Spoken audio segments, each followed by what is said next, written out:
Kawentenan Peraturan Gubernur Bali nomor sio dase pitu warsa Kalitali Plekutus indik kantong plastik kekantenang mewesan ageng majang pemikoleh pedagang kantong plastik ring pasar tradisional.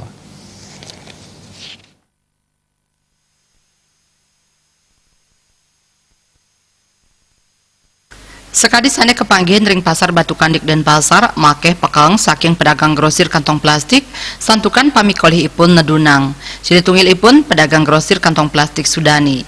Ipun mausang yening sampun dasan warsa ngadol kantong plastik saha ring pengawit kawentenan peraturan gubernur punika sampun kerasayang yening pamikolih ipun nedunang. Parindikan sane patah taler kebausang pedagang plastik tiosan.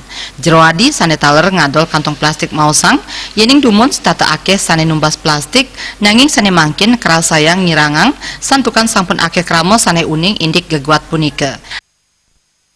Tapi mungkin Pak. Nonton naik apa ini? Plastik turun malah untuk belanja itu. Pengaruhnya tengah sih Pak. Oh biasanya gimana Bu? Kami anak belanja makin langsung dungu plastik enten kena. Nih agak endoan katanya. Tapi kan tahu masih selanjutnya.